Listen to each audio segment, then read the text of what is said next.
watching Doctor Who. Hi there, welcome to I Should Be Writing, the podcast for wannabe fiction writers.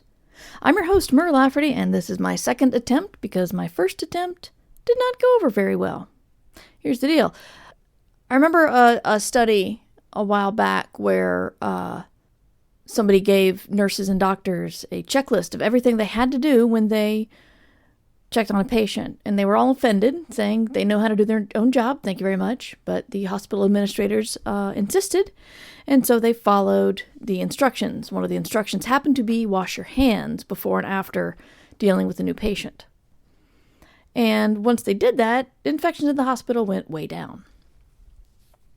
I've been podcasting since 2004, and I'm still making mistakes here and there. And I think I need my checklist. I've actually written a checklist in the past, and it got lost among the madness of my office. So there is a checklist, I just don't follow it. Oh, God. Okay, so what happened was I recorded on my portable mic and not realized that the gain had been turned all the way down, so it couldn't hear me at all. It was great. Because that's what you want on a podcast. Anyway, so my first item was explaining where I've been, and I've been locked up inside my own head lately. First, I did some travel, and all the time I think I'm going to be traveling and I'm going to record on the road. I have the equipment, I have my laptop, I can do it, and I never do. I don't know what that is. We're unpacking different things right now. For example, one of the things is that I've also had a block against recording, and I've had to figure out why. And I think the problem is, and this is not logical, this is actually quite stupid, the problem is that my book's getting attention now, and I'm doing more promotion on Twitter, but then my brain says, okay, so my book is getting attention, I'm doing more promotion on Twitter, people are going to be coming to look at my site, and that frightens me, and I want to run and hide. And I definitely don't want to put out new content, because that means people will look at it and they will judge me. When I've been making content for over a decade to put on my site, I still have this problem. Every time I wonder if I've said enough about the beginning issues of writing, I realize I haven't, because I still have these problems. And I don't think most of us ever get over them. We just learn that there's something to get through. It's like the wall's still there. You just know that there's a door somewhere. You just got to find it. But it's frustrating not recording and then realize I haven't recorded and then realizing that I'm going to have to address the fact that I haven't recorded, which hangs a lantern on it and points out the fact that I haven't recorded and blah, blah, blah. And even though I'm talking about podcasting, this all comes back to a creative professional life where you will let any and everything get in the way of actually creating. But my book, 6 Wakes, is nominated for the Philip K. Dick Award. It is nominated for the Nebula Award, which is just mind-boggling. And nominations for the Hugos close next week.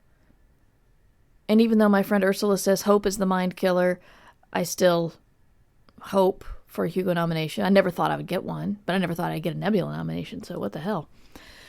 But to take the conversation in the direction of actually writing, something that's been bugging me, and even though I talk about writing books, some of the examples I make are based on television because, let's face it, more people watch television than read books, and it's also faster to access the example if I say, go to Amazon Prime and look at Mozart in the Jungle, which is what I'm saying. Mozart in the Jungle is a story about it's a comedy about the New York City Symphony and a young woman who wants to be an oboist. And it's well written, and it's funny, and the characters are awesome. But it has one glaring storytelling problem. It's a great show. People love it. But as a storyteller, it really, really grates on me, this one aspect. So our hero is a young woman who wants to be an oboist, professional oboist, and she approaches the first chair oboe in the symphony, and this woman is pretty much an anus face. She's awful. She's absolutely terrible. She's not the kind of woman who wants to bring up other women, because if she had to fight really, really hard to get where she is, then they should have to fight really, really hard to get where they are too. It's infuriating, but some people do believe that. Pretty sure Susan B. Anthony did not believe that, but I'm just pointing that out. So, terrible woman, and she's brought up as a foil to our hero several times. But the New York City Symphony is planning on going on a tour, I believe, of South America. And they're playing a softball game against another symphony or whatever. I don't remember who it was. But the first chair oboe, mean woman, goes up to bat. The pitcher hits her with the ball. She takes it personally and rushes the pitcher. And the next thing we know is she's screaming in pain.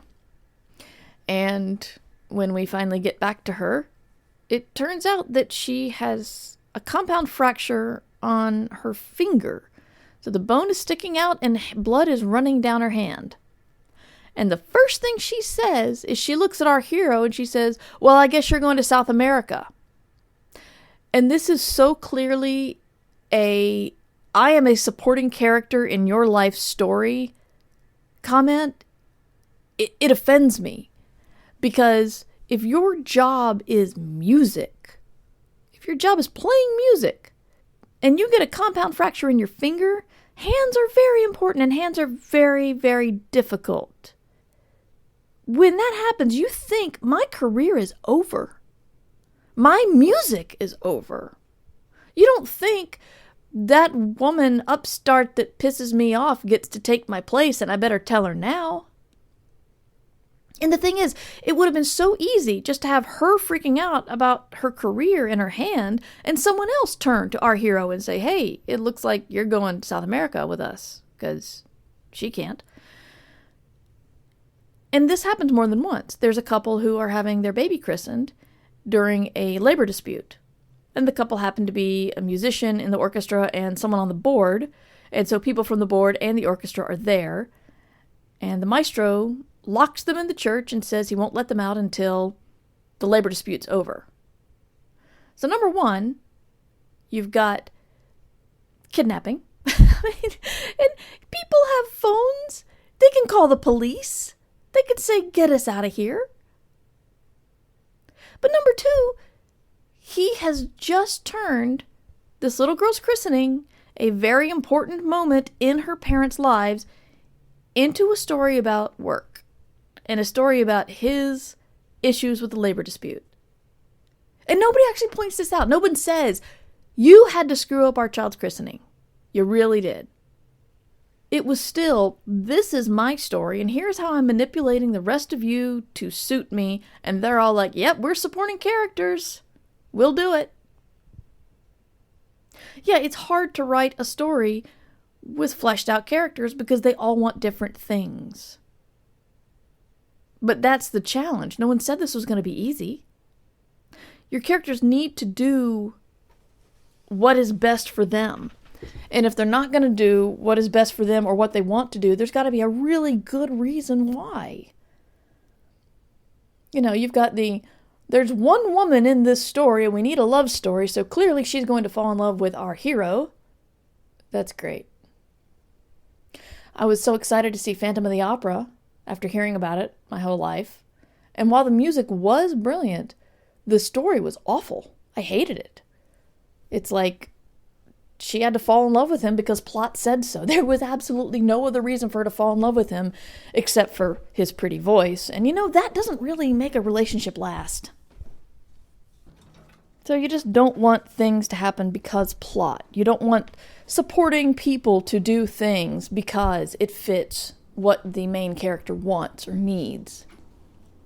You want things to happen organically. You want people to come together and work either towards something or against something, or with each other or against each other.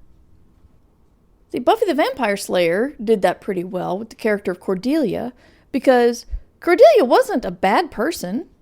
She's kind of mean, but she wasn't evil. And when it came to it, she was, going for the same thing that Buffy was, which is monsters bad. But she hated Buffy, and she did what she wanted to do that was best for her, because she wasn't going to just fall in line and do what Buffy wanted, because she hated her. So what do you do if you try to do what's right for your characters, and they don't work in the direction of the plot, or they don't work in the direction of what the protagonist needs. Well, figure out how you can make it work. Figure out if the protagonist needs to actually pay attention to the supporting character and maybe do something for them.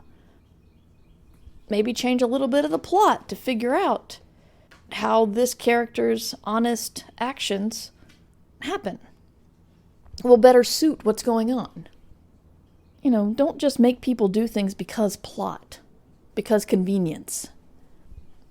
It rings untrue. And while, like I said, Mozart in the Jungle is a great show, I enjoy it, but it's very clear that their supporting characters are simply supporting characters and nothing else. They have no desires unless it has to do with helping or hurting our main characters. And when it comes to motivations, you got to remember, think about dogs. My dog, or toddlers. My dog thinks that if she is bad, I will pay attention to her, and she'll get the attention she wants. She doesn't quite understand that I would prefer to give her attention for doing good things. We're trying to teach her that. But in my dog's mind, attention's good. And if she gets really mad, she might chase me, and that's fun. So my dog doesn't want to make my day a living hell. And maybe if she understood that she was making my day a living hell, she might change her methods. I would like to think she would. No, she's doing things that suit her and it does not fit in with my plot, even though she is my loyal companion. So think about your supporting characters as dogs. Sort of. I'm reaching here. Hey, did you know that I Should Be Writing has a sponsor now? I Should Be Writing is supported by Serial Box. It's called the HBO of Reading by National Public Radio. Serial Box brings you gripping stories written by best-selling and award-winning teams of writers with new episodes every week.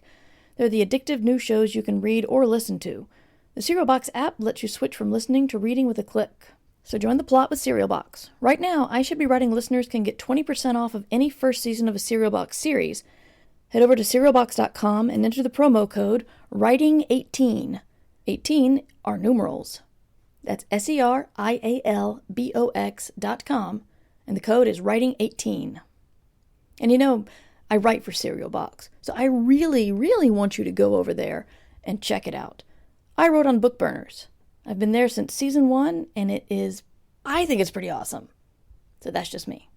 But if you like YA, they've got something for you. If you like romance, they've got something for you. If you like spy, they got something for you. If you like geek girls, there's a whole bunch of stuff over there. So check it out. I can't remember how much I've talked about the last time I recorded. As I said, Six Wakes was nominated for the Nebula Award, which is just bizarre for me. I will be going to Nebula Weekend in Pittsburgh. If anybody's going to be there, let me know. I've never been. It's exciting. I hear it's a major professional con where people talk a lot about businessy stuff. I'm also going to WorldCon, which is at the end of this month, for the Philip K. Dick Awards. I would say that I'm traveling an awful long way to lose stuff, but considering the nominations were so surprising, I honestly have no idea what's going to happen. I'm just riding it. I'm just riding the wave. I'm learning as I get older that realizing you have no power is actually quite empowering. So, when you think, I have no power over my publishing career, it's actually, makes you feel better if you think about it. It's like, I have no power whether I get this award or not. It's not my decision. And if I get it and I don't feel like I've deserved it, well, it still wasn't my decision. And if I don't get it, well, it's not like I did anything wrong. It's the whole serenity prayer thing. When you think about what you have control over and you worry about that, and you'll probably be more satisfied in life. Because if you can't control it, why worry?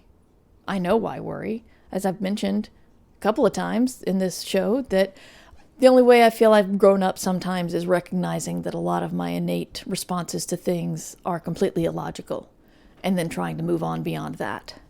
It's not easy. But if you're voting for the Hugos or the Nebulas, consider Six Wakes, consider for Fancast this show or Ditch Diggers.